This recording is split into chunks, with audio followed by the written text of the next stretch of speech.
honored speaker is a kind, compassionate, and generous human being. And this I can very well attest and proudly attest to because I have known him for more than 30 years to date. Ladies and gentlemen, Attorney Michael Mike T. Toledo. Maraming salamat, Attorney Jake. I hope I'm coming loud and clear. Thank you so much, very much for that very kind introduction, Jake. You know, you have a very distinguished and illustrious career as well. And we at the Class of 85 is also very proud of you. And I'd like to mention the fact that you haven't changed. You still look the same way as you did when we were still in the College of Law. So magandang umaga po sa inyo lahat, kay Dean Fides Cordero Tan, of course sa ating PPA AGM, si Attorney Elmer Canado, the UP Law Paralegal Training Committee headed by Attorney Elizabeth Palumbarit, former Associate Dean, of course, Chit Ardalesa, distinguished guests, ladies and gentlemen, magandang umaga po sa inyong lahat. My sincerest congratulations to the 59 trainees from the different regional offices of the Philippine Ports Authority or PPA who have successfully completed their certificate course under the paralegal training program of the UP Law Center. This indeed is a momentous occasion for all of us as 59 new paralegals are set out into the world to stand before lawyers as legal service providers. I congratulate from the bottom of my heart the University of the Philippines Law Center, as well as on the success of its paralegal training program. Special mention, of course, goes to the Paralegal Training Committee composed of legal luminaries. Professor Ed Labitag, who was my professor, I believe, if I still recall correctly, in property and statutory construction, and I believe he gave me quite a decent grade. Of course, former Associate Dean Chit Ardalesa, whose husband, Justice Francis, was a colleague at the Accra Law and also a mentor when I was still in my early years of being a litigation lawyer. Of course, Attorney Elizabeth Palumbarit, who's way ahead as far as paralegal advocacy is concerned. Another distinguished professor, Hosanna Aison, Marwil Liasas, and of course, my classmate, Jake. I understand that from 2014, when the program was started up to the present, the program has produced 1,326 certified graduates.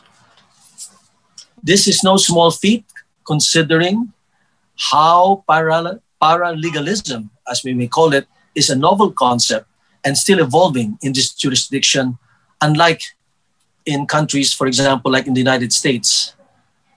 I know without any doubt that we will get there, and I have faith that with the UP Law Center, it would reap much success with this program. As they say, lay the basis for professionalizing paralegal work as an essential component in the delivery of legal services in the country. It is indeed a great honor for me to be invited to speak to you today. Of course, how can I say no to my dear alma mater? I have so much fun memories. Some of them are a bit dreadful because of terror professors, but in the end, it was always something that I would look back to with great reverence and great respect. I am always at the beck and call of my dear alma mater when the need arises, as it is my way of giving back to the university that has educated and trained me. Were it not for this pandemic, it would have been nice to go there and speak in person in front of you. But then again, we just have to deal with this situation now. So again, my heartfelt thanks to the invitation and to the committee. It is, of course, rather unfortunate that we are now find ourselves at different ends of cyberspace, communicating to each other through the use of cameras, microphones, screens, and monitors. which, by the way, for example, I do not know why my background is the Bell helicopter. But then again, that is something that we just have to live with as we evolve in these meetings virtual. This is not the first time that I have addressed an audience virtually. But in spite of the number of times that I have had the online speaking engagements or moderating a program, it still needs really a bit of getting used to. For example, I cannot see the warmth of your smiles. I cannot see the smiles of the graduates who did a great job, my colleagues, my friends, my classmates in the UP College of Law. But I guess we just have to adjust under these circumstances. So our interaction nowadays is very much virtual and electronic. And we oftentimes long for the day that we would be able to see each other and be with each other face to face in events or ceremonies such as our culminating activity today. Indeed, a lot of the human touch is lost in these situations. But that does not have to be the case. We can still be human enough to reach out to others and to each other, even in this vast digital landscape, especially to those who are in need of a little bit of humanity, a little bit of humanness. More so with this COVID-19 crisis we are all facing. I would be hard-pressed not to talk about this pandemic we are in, as we are still under general community quarantine in Metro Manila and in some cities and provinces. When the enhanced community quarantine was implemented mid-March, our immediate attention in the MVP group of companies was focused on three of the most important constituents. First, the health and financial well-being of our employees. Second, maintaining the connectivity and service excellence to our customers. We are into telecoms, power, tollways, and hospitals, and we had to make sure, upon instructions of our chairman MVP, that the services will continue uninterrupted. Third, assistance to the government in caring for the most affected. COVID-19 is said to be a great leveler. From one perspective, it is, because it can affect anyone, regardless of economic class, gender, or age. From another perspective, it is not, because it has inflicted the most pain on our daily wage earners, our small and medium-scale industries, and the marginalized members of our society. Our principal concern during the lockdown was cash flows, to ensure funding for cash OPEX such as salaries, bonuses, and our capital expenditures for continued network build-out in the teeth of the lockdown. A fortress balance sheet was a paramount goal, and profitability took a backseat. It was a massive effort indeed to stay afloat in these perilous seas and to maintain the ship's course until it reaches port safety. But we also could not deny that there were others outside of our organization who also needed support and aid at this time. Thus, working with government and also through government, we reach out to our various stakeholders to give what we can, to build what we can, and to transform what we can. All throughout the pandemic and to this day, there was never an inkling of giving up, of surrendering, of waving the white flag, of allowing our ship to just take in water, capsize, or sink. Because we knew that lives and livelihood were at stake, that a lot depended on us to stay our course. People and their basic needs were what mattered to most. Families, especially those dependent on our employees, needed to survive. This, perhaps, is where capitalism or even big business is headed under what you now call the new normal. Not to say that businesses have not done this before, because there was such a thing as CSR, or corporate social responsibility. But the way forward now, in order for us to stay afloat, to consider ourselves relevant and sustainable is to put people and earth at the core of our business and service.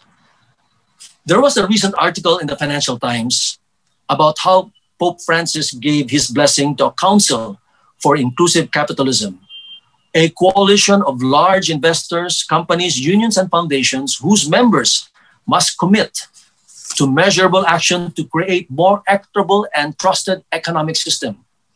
This is a very significant development as it marks an embrace of big business and finance by the head of the Roman Catholic Church. Pope Francis had said that a fair, trustworthy economic system that could address humanity's biggest challenges must urgently needed, and that this group had taken on the challenge of making capitalism a more inclusive instrument for integral human well-being. Paralegals have a very vital role to play in this emerging new economic system. This incipient new world order during and after this pandemic, and we do hope and pray with the vaccines this will end soon. Paralegals will be relied upon to work beside or in the absence of lawyers. For example, in advising and protecting the legal rights and interests of all stakeholders.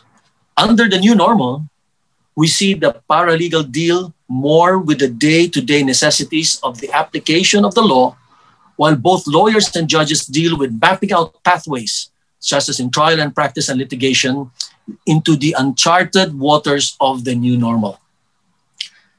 There is a book I want to share with you, written by Harvard professor and author Nancy Cohen, called Forged in Crisis, Leadership in Turbulent Times, and I do urge you to read it. For 2 decades, the author has studied great leaders and has come to this proposition that real leaders are not born, but are made, forged, and transformed in crisis. Last April, Professor Cohen wrote an article in the Harvard Business Review that specifically dealt with leadership forged in the COVID-19 crisis. She said that we are living through a global health crisis with no modern-day precedent, and that what governments, corporations, and other organizations need now, more than ever, are real leaders. Mga kasamahan ko sa UP Law Center, sa UP Law, sa PPA, ating mga paralegals, you are now needed as real leaders. According to Cohen, leaders become real when they acknowledge people's fears, then encourage them with resolve, give people a role and purpose, emphasize experimentation and learning, and manage their own and other people's energy and emotions. Naniniwala po ako na ang grupo na ito na matagumpay na nagtapos sa kursong ito ay may kakayanan at katapangan para harapin ang mga hamon ng panahon kagaya ng pandemyang ito. That they would be able to guide those ships into port safety. Thank you to all. Congratulations to everyone. Mabuhay po kayong lahat. Salamat po, and let me be the first also to wish and everyone a blessed Christmas, a safe New Year, and let's all pray that 2021 will be much better. Maraming salamat po. Maraming salamat, Attorney Mike Toledo, sa iyong napapanahon at makabuluhang panayam sa mga nagsipagtapos sa araw na ito. At sa pagkakataong ito, gusto kong tawagin ang dating pangalawang dekana ng Dalubasan ng Batas, si Professor Concepcion Hardilesa, upang igawan ang sertipiko ng pagkilala at pagpapasalamat sa ating tagapagsalita at panauhing pandangal. Ma'am Chit. Thank you, Attorney Mars. This is a virtual plaque of appreciation, but we will send you a copy as soon as we have the time. So it is my honor, Attorney Mike, to present to you this certificate of appreciation, and thank you for joining us even if you have a very tight schedule. I will read. Plaque of Gratitude. for your pursuit of excellence as a public servant and private practitioner, and thereby inculcating in us a sense of confidence, determination, and hope that each one of us may become a significant and empowered paralegal. For your commitment and dedication in the practice of the law profession and in the field of public relations, in servicing your clients and instilling them to be compliant with the law, for being a role model to paralegals during your career in both government and the private sector, for instilling in us a belief that our work at paralegals matter are our steadfast commitment to abide by the law and will go a long way in our country's progress. Lastly, for spending time with us today, despite the demands of your office and your generosity in sharing with us your experience, knowledge, strength, and hope. All of us wish to express our heartfelt gratitude to Attorney Michael T. Toledo, our guest of honor and speaker. Signed, Fides Cordero Tan, Dean, UP College of Law. And on behalf of the paralegals and committee members and participants of the UP Law Center Paralegal Training Program, maraming salamat, Attorney Mike Toledo, at mabuhay ka. Salamat din po. Maraming salamat din po, Professor Chit. Ang karangalan po. Thank you very much for this honor. Thank you very much, Ma'am Thank Chit. you. Ang aming pasasalamat, Attorney Mike Toledo. Gabayan kayo ng buong may kapal sa patuloy po ninyong paglilingkod sa Diyos at sa bayan.